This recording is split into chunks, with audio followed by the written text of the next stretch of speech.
say this is the inaugural event of the Santa Barbara Peace Corps Association's new series called From the Field, Peace Corps Volunteers on Location. And we have with us two volunteers tonight. We are starting with Jacob and Jacob Larson. And Jacob is in, I'm going to pronounce it incorrectly, the Kyrgyz Republic. Great job. That was Got great. it. Okay. Uh-huh. Formerly Kyrgyzstan. One of the stans. So Jacob's going to share with us his background, his experience as a PCV so far. But first, we're going to share a video that he has put together. I've had the pleasure of previewing it. It made me want to join Peace Corps again. So no further ado, we'll go into the video. Jacob will come on afterward, talk, and then we will go and have Nancy, if we can get her tech all up. Well, we have the video, so we can at least show that, but we'll have her then talk about that, and then we'll do Q&A with our two panelists afterward. So hello, everybody. My name is Jacob Larson. I'm, yes, as Naomi said, is it Naomi? Naomi, Naomi, sorry, Naomi said. Yeah. I am serving currently in the Kyrgyz Republic, and I have been here, I wrote these numbers down. I've been here for about 16 months. And so far it's been over a year, and it's been a really, really cool journey. I am originally from Ventura, California, born and raised. So I am your guys' neighbors. I have my background in kinesiology. So I got my bachelor's of science in kinesiology with the emphasis being exercise science. So I come more from a sports / kind of physical therapy / corporate fitness background. I'm not sure if you want me to talk about kind of my motivations for joining now or later, but basically I have a younger brother who's currently serving in Peace Corps Morocco. Wow. And he basically inspired me to kind of apply, and then I'm here I am now. And it's been great ever since. Great. Well, Chess, do you want me to roll the video?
Hello.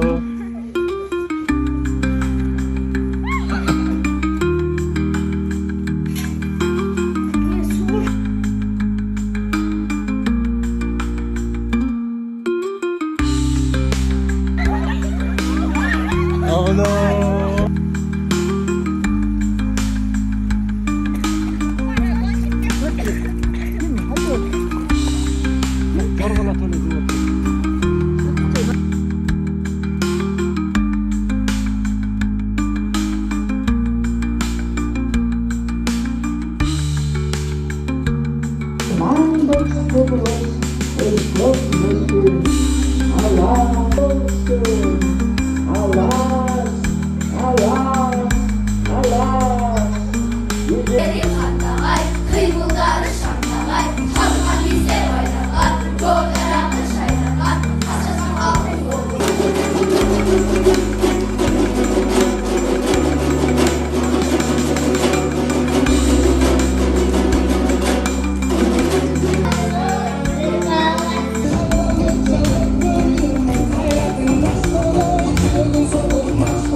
Let's go, students. Oh.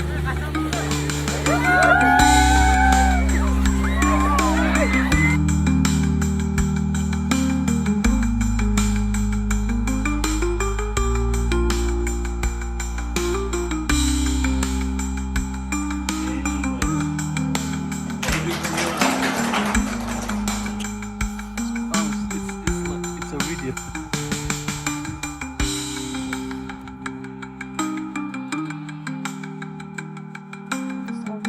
13 years old.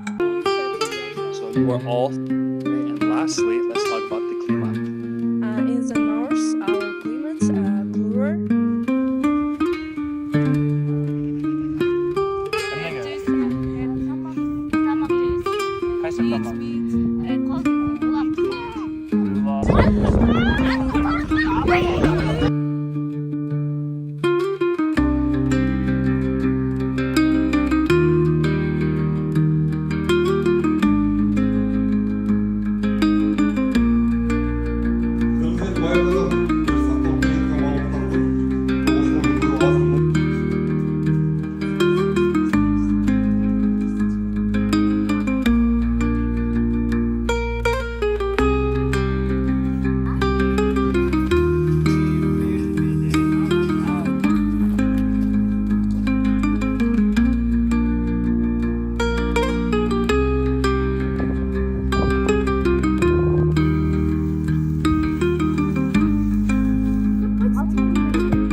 Wow. Yeah. So that is probably very different than a lot of our Peace Corps experiences. I just gorgeous, amazing. We're gonna, as I said, we're gonna hold Q&A because we want to be able to talk to both Nancy and Jacob and ask questions of both of them afterward. And I think having the juxtaposition of both of their presentations before Q&A will be interesting. So, I'm Jake, just wondering though, if we can just ask Jacob to give us a quick overview of his, describe his job and his site. sure, yeah. Yeah, okay. Yeah, of course, more than happy to. So essentially, I am in the education sector, as you all know. So I am an English teacher at a rural village in country. I am in the Naryn State Oblast, which is it's known as the coldest oblast or state.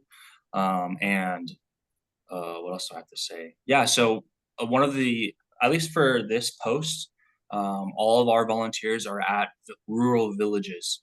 So I believe pre-pandemic there was volunteers in like universities or the major cities, but currently all of the people serving right now are within actual villages surrounding the 6 or 7 states in the country. And yeah, I do English teaching. I live with a host family now, and I go to school. I have a really lucky schedule this year, as well as last year, where I only work Monday through Thursday, and then Fridays I have off. But on Fridays, I usually host a lot of English clubs. I do a lot of preparation courses and stuff like that, and that kind of keeps me busy throughout the week. And then on top of that, with my students, I play a lot of volleyball with them. Volleyball is very famous and very popular in the country. And I play a lot of football, so I get to be active with them too. Wow. I'm sorry, you've been there for how long, you said? 16 months, 15 or 16 months. I came in June of last year. Excellent. So Nancy is with us, Nancy Saltamacho, and she is in Panama, across the world from Jacob. Jacob, what time is it for you right now? It's currently 8:29, 8:30 a.m. a.m. Okay. And Nancy, what time is it for you? For me, it's almost 9:30 p.m. So okay. And for us, it's 7:30 p.m. So let's launch into Nancy. You want to give us a little intro about yourself, what your post is, what your job is, and just briefly about that, and then we'll launch into your video, and then we'll come back and open it up to Q&A for both of you. Sure thing. Sounds good. Great. I'm hoping my service is coming in well. The Wi-Fi that I was planning to use today was not working, so I'm on my phone. But I hope the video comes in okay. But yeah, I'm in Panama. I am a sustainable agriculture systems volunteer, and I got down here in February of 2023. So I just have about 6 months left of service. And yeah, we kind of have it's kind of like a make your own schedule sector. We don't have any formal obligation in the school. So, but in my community, I'm in a pretty decent sized community in the Coclé province of Panama, and it's kind of it's a colder area of the country, but it's still a heavily tropical environment. So quite the opposite of where Jacob's at. But yeah, so I just work a lot with the farmers, and that pretty much everyone works in agriculture. And I am in the school a few days a week doing just like extracurricular English classes for students who choose to participate. And I work with a few different farming groups in my community, which who are featured in the video, so you guys will get to see a little bit of that.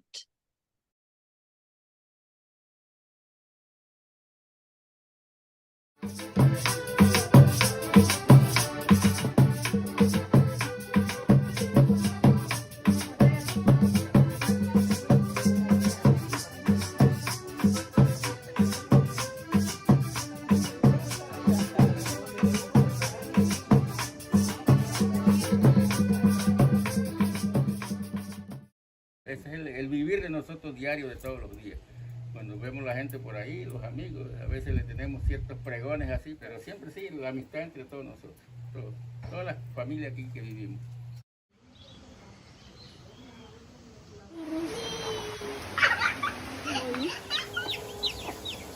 Ellos están de hoy nacieron, de ayer empezaron a nacer, ya hoy terminaron de nacer.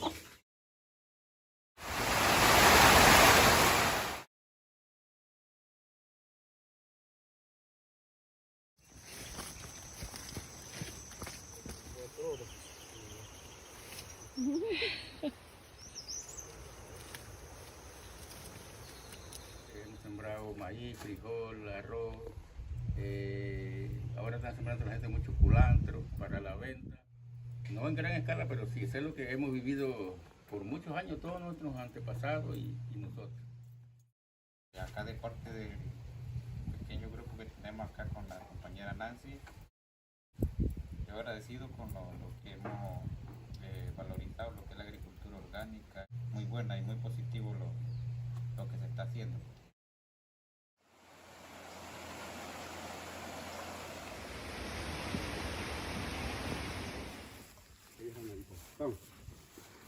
Vamos. Juan Rodríguez, ahora mismo estoy dedicado a mis animales y a la agricultura. Fue parte como de una herencia, me tocaron 10 vacas. Yo me puse a cuidar y he sacado casi ya he pasado más de 100 treces que he sacado de 10. Y todavía.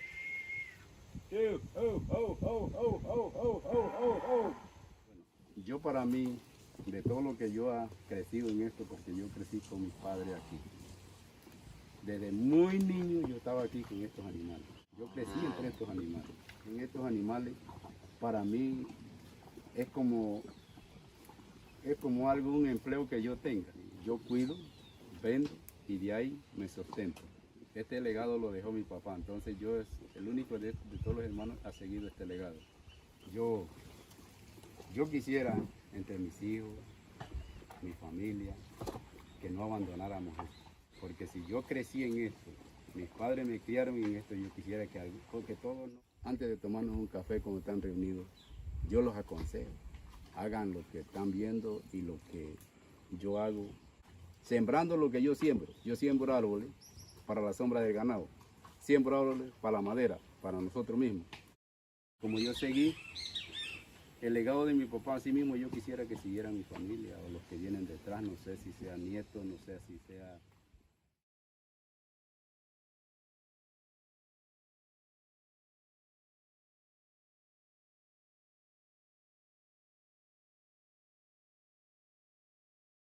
El sombrero más tradicional, que es el sombrero pintado.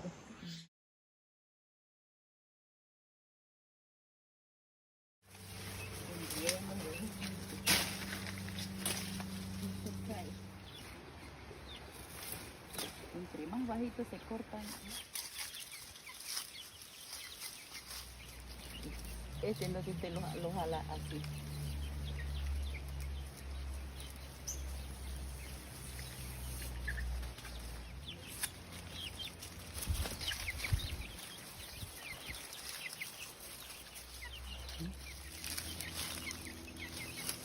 Dice que este es un compás, para sacarlos todos a una sola medida.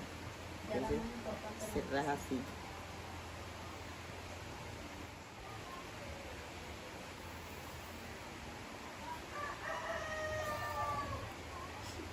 Ahí está. Después de esto se busca el limón, la caña agria y jabón. Se hierven por 45 minutos nada más. Se sacan en agua fría, entonces echarlos al sol. Si llueve hay que estar entrando y sacando para que seque. Blanquecito.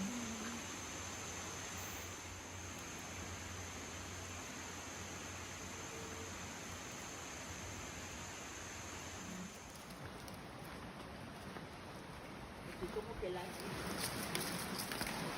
el material para sacar, para coser el sombrero.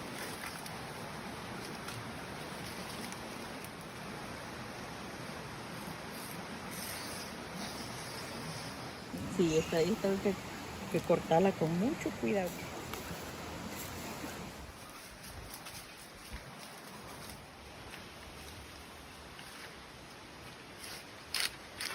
Ya está de sacarla.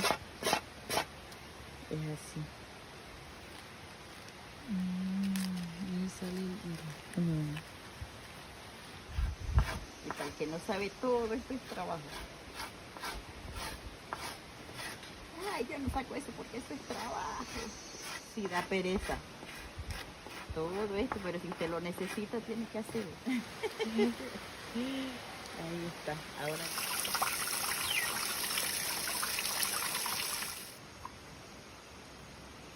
¿Cómo aprendí yo? Yo viendo a la abuela, cuando yo tenía 9 años. 9 años mi abuela me enseñó. Y hice un sombrero que me dieron $4. Mandé a comprar un corte de tela y me hice un traje. Y yo bien alegre con ese traje. Ya, bueno, aquí ya no falta mucho para levantarle algo. Solo viendo un sombrero. Yo aprendí viendo un sombrero, nada más. Tengo 66 años y yo aprendí cuando estaba en la escuela como en primer grado. Porque casi que todos mis hijos yo los crié a punto de puro sombrero. Un sombrero no lo vendía barato. Lo más que nos vendía un sombrero era en $4, $5. Eso era regalado. Yo en un sombrero de eso yo agarro 15 días. O sea que esto por aquí es como se dice una tradición que en cada casa la gente confecciona su sombrero.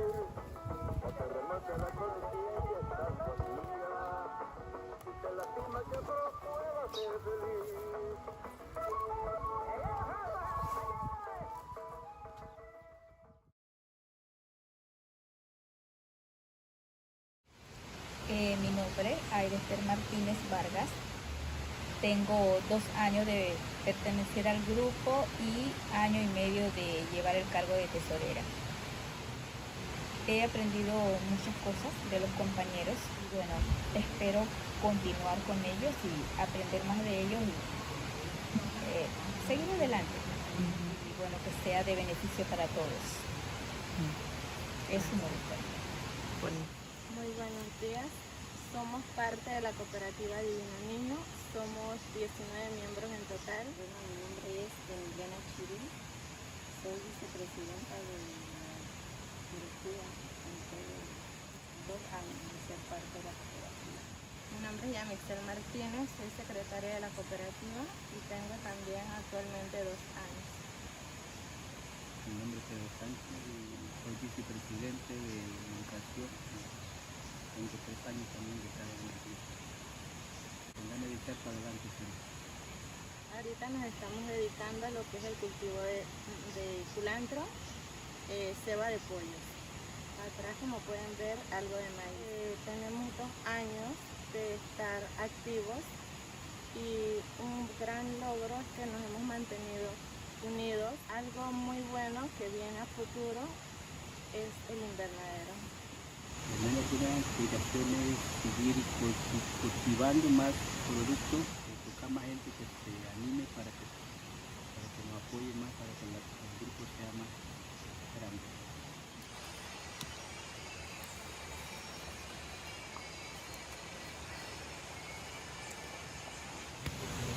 Mi nombre es Marcelino Martínez. Tengo decimos que 2 años porque es lo que estamos vigentes, ¿no? Pero soy uno de los fundadores de dicha cooperativa, ¿no? El cargo que tengo actualmente es vicepresidente del comité de vigilancia. Buenos días, mi nombre es José Osorio Vargas. soy vocal de la cooperativa de Pablo Sánchez y tengo 5 meses de estar grupo de la cooperativa y soy tesorero del Ministerio de Educación. Bueno, uno de los trabajos que realmente nos ha inspirado ahorita como cooperativa es el cultivo de culantro. Es lo que ahorita nos ayuda a nosotros a tener un fondo y de repente distribuirnos algo entre los socios. Y a futuro el invernadero que vamos a obtener, ya que allá nos vamos a meter orgánicamente, vamos a trabajar lo que es orgánico y buscando un mejor mercado también y brindar un beneficio hacia la comunidad, obtener este invernadero, que sé que va a ser de gran provecho para tanto la cooperativa como para la comunidad. Ojalá que poco a poco nos vayamos metiendo en el ámbito orgánico y muchas gracias y les deseo bendiciones a todos.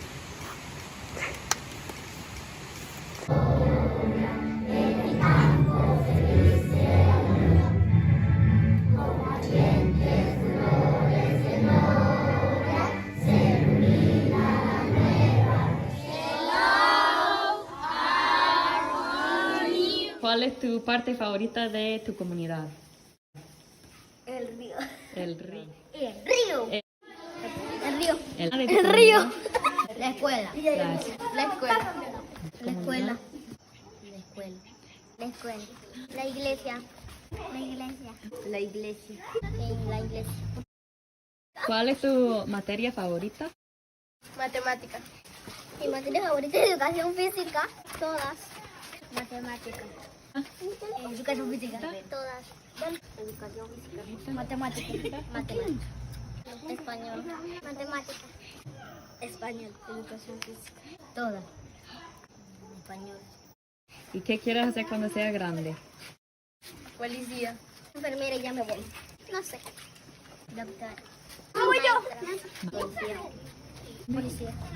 Maestro. Bombero. Policía. Policía. Policía. Policía. Muy bien.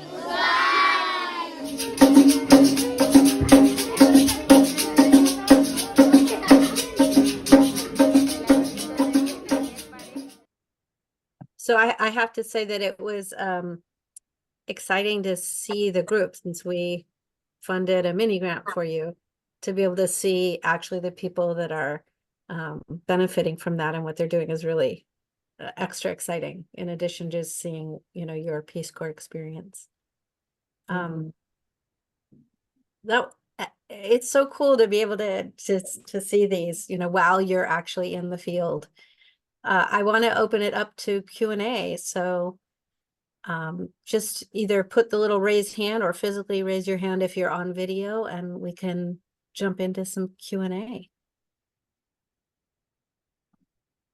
Anyone have any questions? All right, Chaz? I don't have a question, but I just want to say thank you to both volunteers. The quality and the enticing nature of both videos was just amazing. I mean, you clearly put so much effort into this, and I'm just thinking these videos ought to have a life. I mean, I'm in contact with Colleen of the Peace Corps Partnership, who, by the way, Jacob, she's a Kyrgyz RPCV, if you didn't know. She's the current manager of the Peace Corps Partnership Program for Peace Corps. And, you know, I would suggest that they post these videos right on the website for partnership. Good idea. You know, I just think they're just outstanding. And you know, it just makes me proud to see you guys out there doing such great work, and you know, your connection to the communities and the people, it's just so evident. So I'm sure others have more profound questions, but I'm practically choked up just watching it. So thank you. Yeah. Christy, you have a can you hear me? okay, Christy first, and then Harlan when Christy's done. Yeah, I think Nancy Martin was before me. Oh, okay. I saw yours come up first. So Nancy Martin, then Christy, then Harlan. Okay, I have a question for Jacob and for Nancy. Jacob, I was wondering what ages you're teaching and whether it's like in a high school. And then I noticed those rock formations, the mountains, and I was wondering what on earth caused that? Was it volcanic or I just can't imagine. Yeah, good question, Nancy. So I forgot to mention the grades that I teach are, we say class, but class 5 through 11, which in the Kyrgyz educational system, they only go up to the 11th grade. So it's essentially our 12th grade. Seniors would be 11th. And then also an interesting thing about the Kyrgyz school system is after 9th class, which would normally be like 10th grade, a lot of students actually graduate and they go to pursue either like a trade or they go to a university. A lot of students graduate early. For example, this year, my 10 class, I lost, there was about 22 students and now there's only 8 girls and 2 boys. So a lot of them went to the big capital city to study. And to answer your second question about the rock formations here, the oblast or the state that I'm in specifically is very mountainous, and so I don't know specifically the like geological happenings of why. However, I do know that there's been quite a few earthquakes, and in the later part of one of my videos, I showed a kind of a turquoise colored lake, and that was actually formed from a earthquake that happened in 1984 or something like that. So, sometime around there, it was formed because of an earthquake. Wow. Yeah. Wow, it's really interesting. And those mountain formations, the way they do that. I'd love to find out the geologic studies about that. Thank you. Yeah. Hey, Nancy, do you want to say real quick where you were in the Peace Corps when you served? What you did? I think everyone should introduce themselves that way as we ask questions. I was in Malawi and I was in Liberia and I did teacher training. So in Malawi, I taught at a teacher training college and I taught science, agriculture, and health. And then in Liberia, I worked with teachers out in the field. So whatever they needed help with, I would English, science, math, I would help them. And I set up a library for them. So. And when were you there, Nancy? Long time ago, 69 to 74. Before video. I love your videos. Both of you have great videos. And the idea of making videos is wonderful. I'm so thrilled with that. And my question for Nancy was, what are they planting? I'm glad you're doing the organic, and regenerative and like permaculture. That's so important, and when I was in Malawi, I wish I had known more about that than I did, because I know the women were the farmers and they didn't take care of the soil and they still don't. And I feel really bad about that. I feel like I need to go back and teach them how to permaculture, how to take care of the soil organically. So what are you planting and how do you fertilize? Yeah. Well, I was excited to hear that you were also involved in agriculture in your service. I'm sure they're just so different, and it would have been so different. It is a challenging subject and it's been a struggle to walk into a community that has decades and centuries of experience farming and well in tune with their local environment, and me coming with my little permaculture certificate and trying to get involved. But I've definitely just tried to take opportunities to go along with people to their farms and just partake in whatever they're planting, and to try to withhold judgment at first, because unfortunately now in the large majority of Panama, a lot of people are using synthetic fertilizers, and I think that's due to a lot of different factors, but a lot of people are at least acknowledging kind of the difference in their own health and well-being in recent decades as a result of that switch. So anyways, all that to say is I think people understand the benefits of using organic methods, but since now they've become so accustomed to using more conventional synthetic methods, they see that as kind of the only like viable option, especially if they're looking to make like a profit from it. But where I have gone to plant with people, they're doing a lot of corn, rice, although rice is starting to decline because you can buy it for so much cheaper outside, because they do everything by hand, and it's such an incredible process from the moment it's planted to the moment it is served on a plate. But yeah, rice, corn, the practices that we've done with organic fertilizer is corn, and we're trying to do more vegetable crops, because I'm also supposed to be working in like nutrition a little bit. So we've introduced, like we did an experiment with beets. People had never seen like beets grown in that area, but it worked. And yeah, corn, beans, they have a lot of cassava there. And then the organic fertilizers that we normally use is a Japanese recipe called bokashi, which is basically a fermented compost using ideally locally sourced materials. So for instance, chicken excrement or cow manure, and then rice hulls. So the little like rice husks that come off, which is abundant in Panama. So trying to use things that are locally sourced so as to not require a lot of inputs. So sorry, that was a long-winded answer.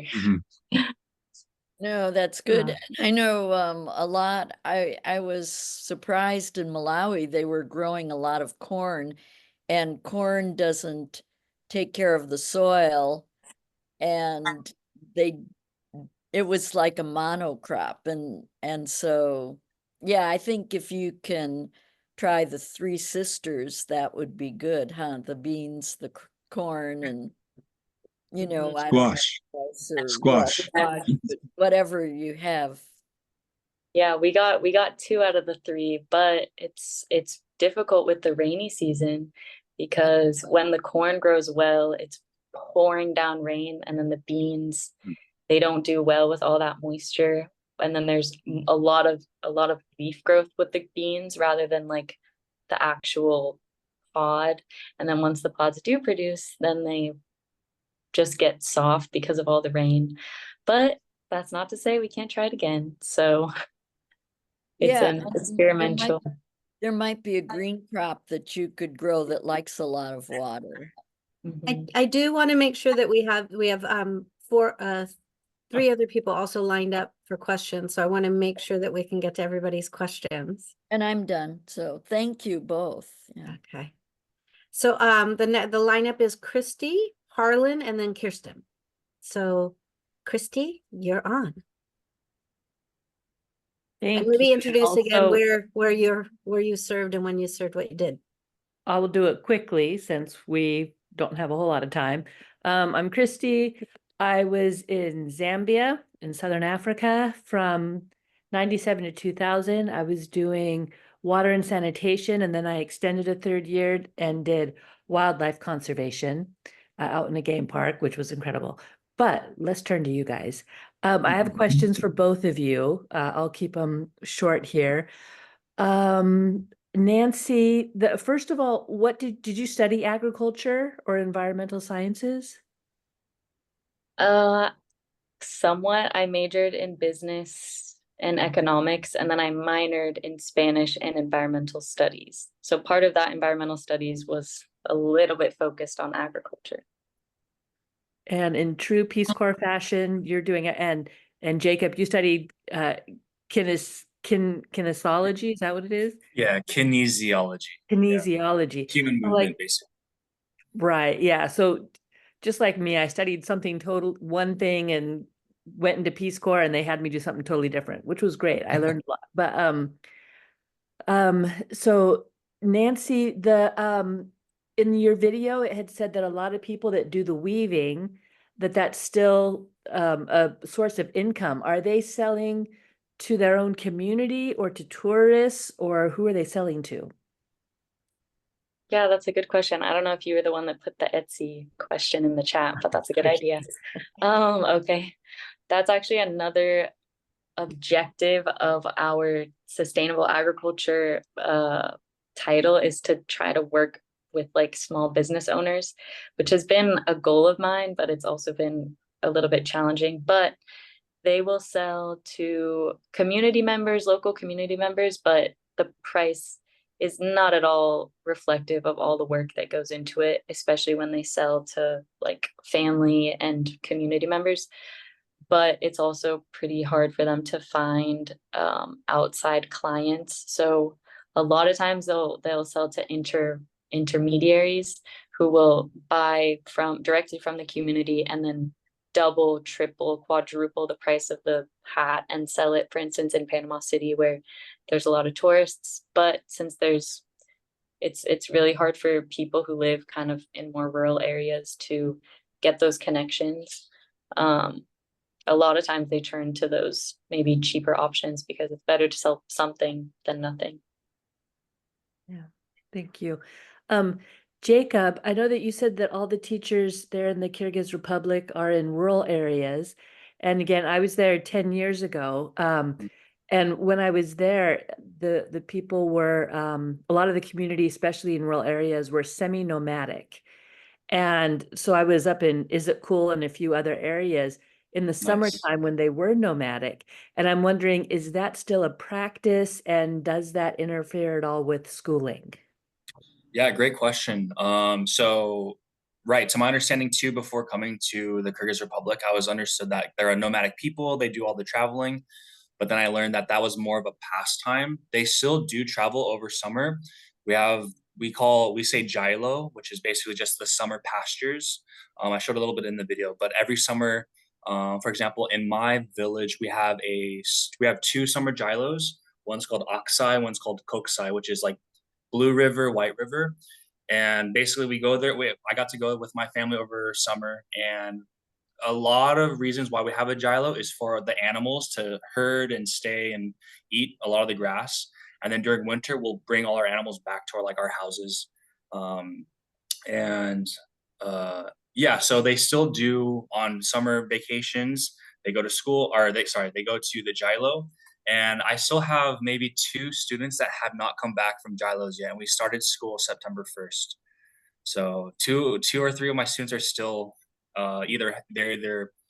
since it's rural, they're either helping their families or they're busy herding the animals from the summer pasture.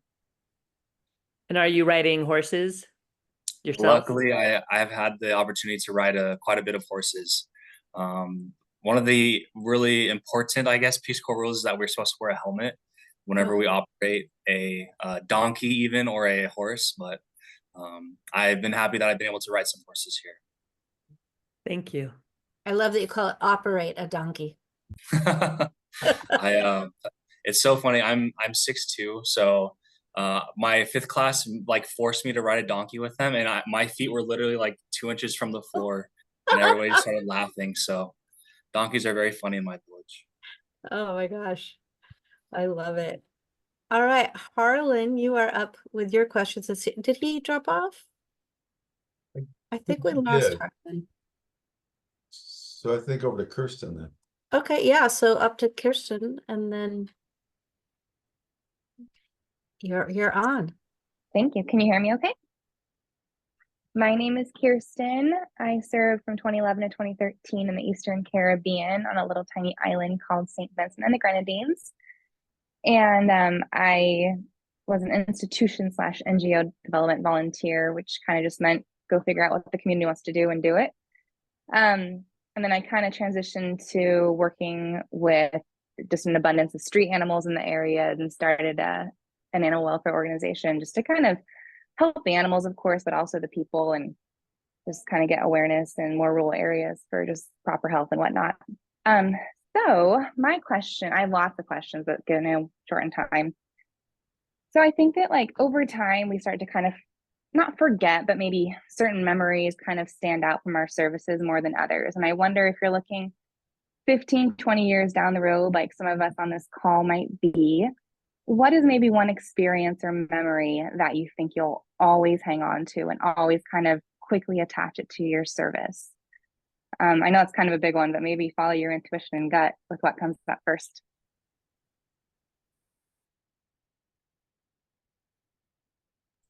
I'll let Nancy go first on this one.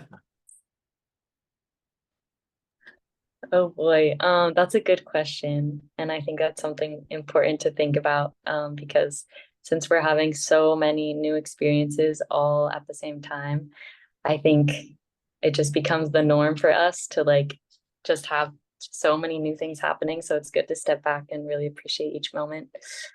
Oh gosh, I think just the times that I've been able to go with people like to their farms, which my community is kind of at the bottom of a valley, so everyone's farms are like either like a 30 minute to 2 hour hike up in into the mountains. So I think just getting to work with people and like have my hands in the ground, and those will always be really, really good experiences that I hold close to my heart. That's good, Nancy. I think for me, obviously, besides, I think both of us, like our community is something we'll always remember. I guess another thing that I think that will stand out is I've been fortunate enough to have a music teacher, and we're learning the komus, which is like a 3-stringed kind of guitar, like a really mini guitar. And through my music teacher, she's forced me to like do concerts and stuff I've never really done on my own. So it's kind of like a cool moment for me to step out of my shell, like even though me and Nancy are probably doing that every day, and performing concerts for my village with my students was something really special to me. Well, thank you. Both your videos were just so beautiful in their own respect. And to Naomi's point earlier, it really makes you kind of remember why you joined and kind of that curiosity and interest in life. So really enjoy it while you're there. I know that you have hard days, we all did, but you're doing great and you're in the home stretch, and just really be present in the moment. I echo that. Oh, okay, Chaz, you got Yeah, apparently if you're the meeting host, it doesn't let you raise your hand because I suppose that you recognize yourself, right? So anyway, my question is sort of maybe a little bit the opposite of Kirsten's, and that is, looking back, what has been the most difficult aspect of your service or your low point? Maybe all right, I'll go first with this one. For me, honestly, I don't want to sound rude, but I love the Kyrgyz cuisine here, but it's not what I'm used to in California, Southern California. I miss Mexican food so much. I miss In-N-Out Burger, and all those, sweet treats and stuff. But I will have to counter that by saying the Kyrgyz cuisine is good. However, the way they cook their meat here, so I'm in the meat capital of the country, of Naryn, and the way so I've helped my family slaughter sheep quite often, and the way that we cook our sheep is we just boil it in a huge pot of just water, and so they don't use seasoning here. I've gotten used to it, so now it's kind of delicious, but I definitely miss a lot of the Southern California cooking. That's what I'll say. We'll arrange to send over a frozen burrito to you. Maybe it'll make it. Yeah. Or at least some seasoning. By the way, this week is burrito week in Santa Barbara. Yeah. Yeah, you can get $8 burritos from about 20 different places. Too bad. Yeah. And Nancy, how about you? Chaz, you're making me want to hop on a plane right now and make it for that burrito week.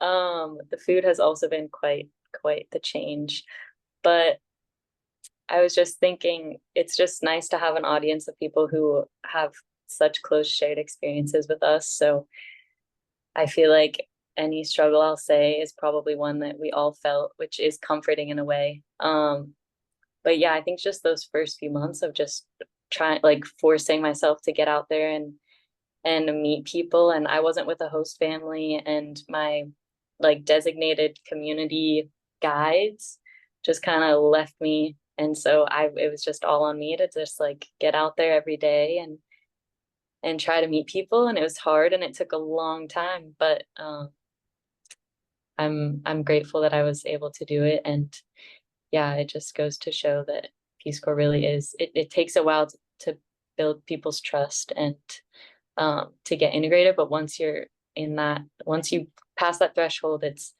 it's all worth it. And you realize that all of those hard days were building you up to be able to work with your community. So that's an interesting point, because things have changed so much since a lot of us on this Zoom served. I served in the late 90s, and there was no cell phones. There were no cell phones, no internet, no connection. You were just alone in your village with, the people that were there. And I'm curious, when you've had for both of you, when you've had those downtimes that we all had when we were volunteers, do you sort of rely on calling your fellow volunteers or calling home, or are you trying to stick it out and not do that? How do you kind of manage the technology and the connection that you can have with also trying to remain really in the moment of your experience?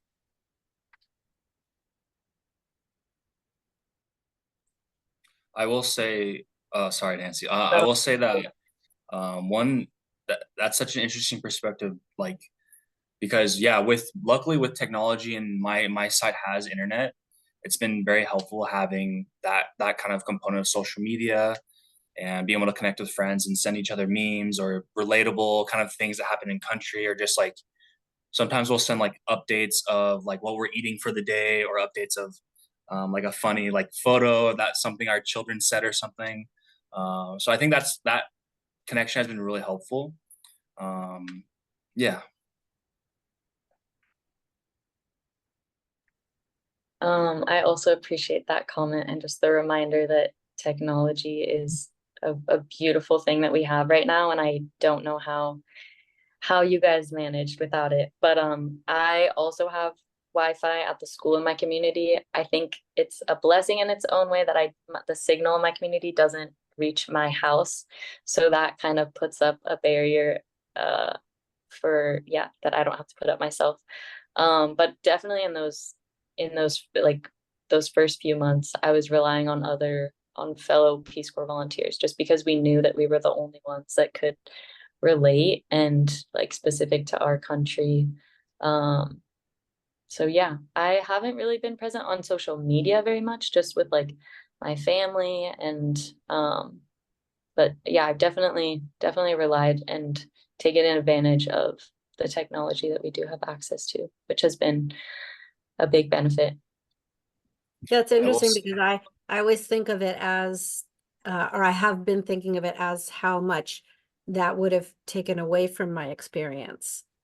But I know that in the moment back then, it would have been really nice to have that connection, as long as you sort of regulate not having it take away from your experience. So it's really good to talk to you guys in the field and know that it clearly hasn't negatively affected your experience as volunteers, because I can tell you're still really integrated and into the experience, and not just sort of distracted by being able to keep connected to home or to your fellow volunteers in country. And it's just what a different experience it must be than what a lot of us experienced. I also really quickly wanted to mention that the kind of other side of having that social media has helped connect me with so many people within country. So with my Instagram account, I've had a lot of teachers from other English schools reach out to me, thanking me for like my training, and because sometimes I'll post kind of instructional videos on my Instagram. Feel free for you guys if you want to check that out. But I've been invited to so many different schools, different talking clubs, speaking clubs.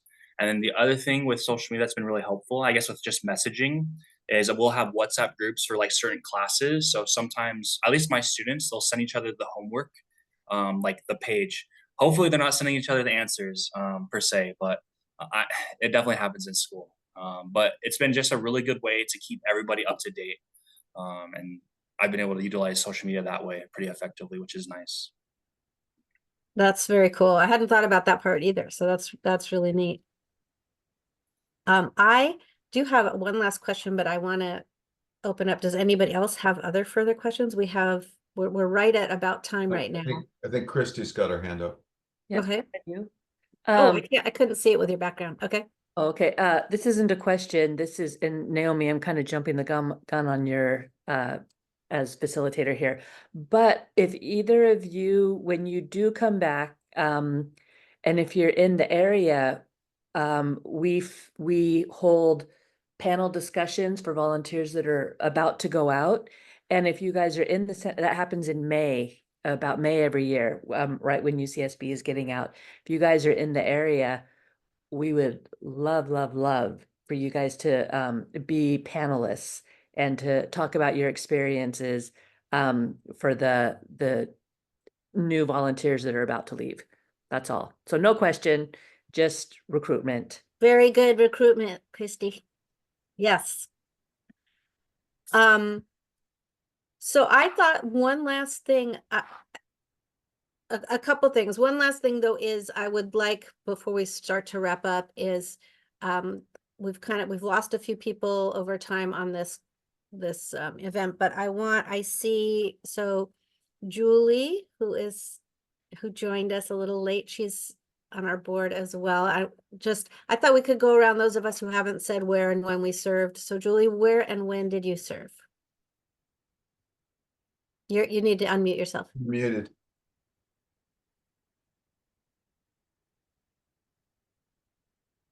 I served in the Solomon Islands from 97 to 99. And I was married to my husband for 2 years at the time. So we served together. And what did you do? What was your sector? We taught in a community high school. It was brand new the year before. They had never had community high schools before. And they built, I think, 5 at the same time. Prior to that, all the kids went to boarding school. And it was like a World Bank grant that allowed starting of community high schools, and they didn't have enough science and math teachers, so our group was brought in to staff those schools. And so I taught science, and I also taught English and helped on that. And then I would like go to like the church groups and speak to like the youth groups and the women's groups about like health stuff too. Cool. It was fabulous. Right. I loved it.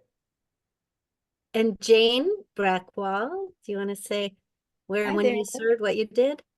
Yeah. Again, it's Jane Brackwald, and I served in Venezuela, and from 73 to 75. And I worked for the YMCA. I worked first of all in Caracas, and I was teaching swimming and water ballet. And then I went out to the El Pueblo and worked in a very, very rustic YMCA and started some girls programs. Nice. Yeah. Love the diversity of where, when, and what we all did. Jeff, do you want to? Hello. Hi, Nancy. It's great to see you.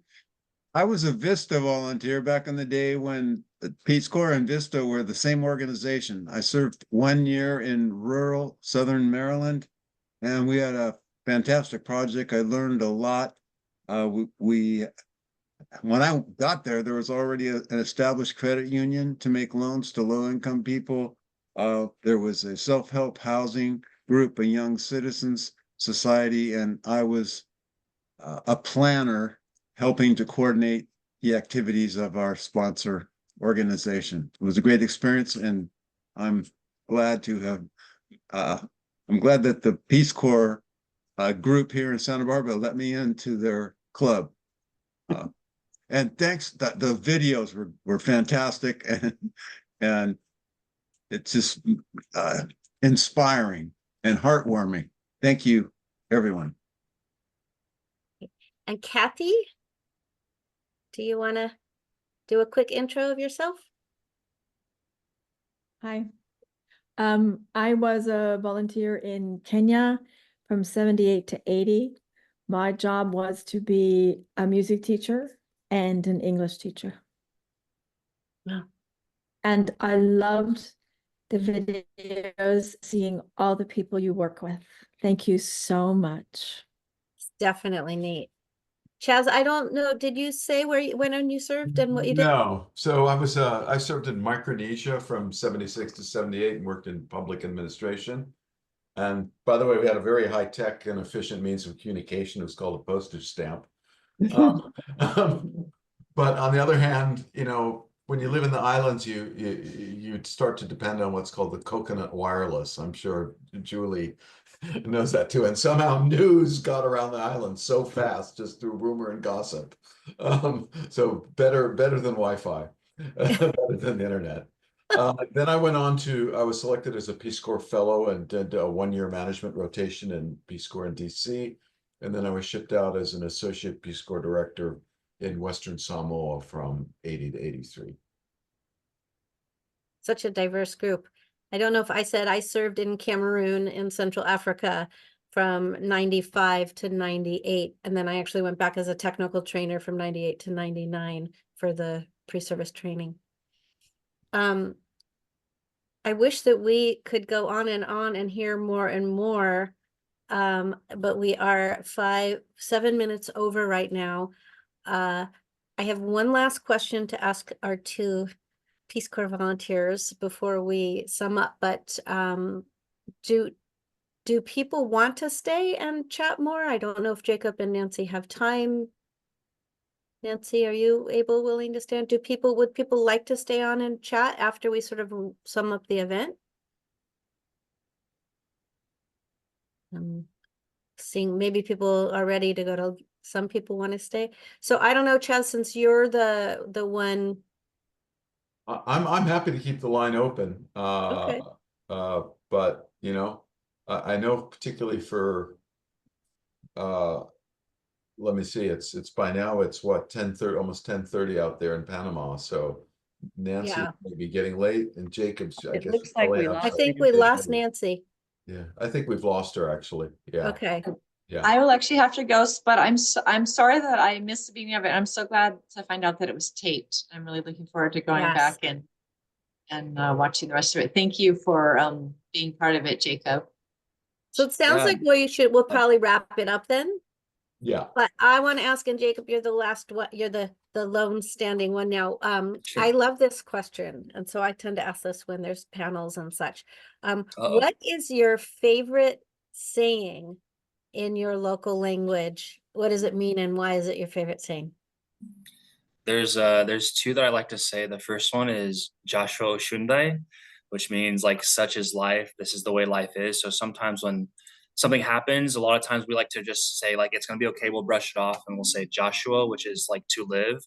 Oshundai, which means like is what it is basically. So Joshua Oshundai. And the other one, I heard it's originally taken from a Russian phrase, but in Kyrgyz we say Kuyal Dangan Zian Ames, which means it doesn't hurt to dream. So I love that. I try to tell my students that, like to not stop, Kuyal Dangan Zian Ames, like keep dreaming, you know. Yeah. Nice. So Nancy, we're wrapping up. I'm glad you got back on. Sorry, No, dropped off. you are in Peace Corps in country, so yeah, we're wrapping up with what your favorite local saying is. How do you say it in the local language? What does it mean, and why is it your favorite saying? Oh, thank you for that question.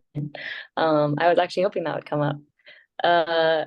They say hay más tiempo que vida, which means there's more time than life. It doesn't translate directly too well, but just in the sense that there's time for everything, and just to kind of remind ourselves to take things slow. And it's, yeah, people just, at least here in Panama, live just, they call it la hora panameña. Meetings start like 2 hours after they're scheduled, but you know, it's just kind of like a mutual understanding, and just a reminder that there's time to fit in everything that we want to do. These are wonderful things to actually wrap up the night's discussion. Thank you two so much for being with us. This was great. I really enjoyed it. I think everybody else did too. And again, I echo, when you get back, we would love to see you. We would love to have you involved, and we would definitely love to have you be on our next panel. Well, I guess it would be it'll be next year's panel, our send-off panel. So thank you. And your videos, again, everybody says it, amazing. It's so cool to be able to see what you're doing and then talk to you while you're actually still out in your service. This is great. So thank you for taking time, making it happen. I know both of you had to get into a place where you could have reliable Wi-Fi and you're not in your actual posts right now, but thank you. Thank you so much. Yeah, thank you everybody for having me, and thank you to the Santa Barbara Peace Corps Association. And it was really cool because I also got to connect a little bit with Nancy. So thank you guys. Thank you everybody. Yeah, excellent. All right, well, happy evening, everybody. Again, thank you, and thank you all who tuned in. This was a great event, and I appreciate all that you and Nancy put into preparing for this. Thank you. Bye, everybody. Bye. Thank you, Jacob.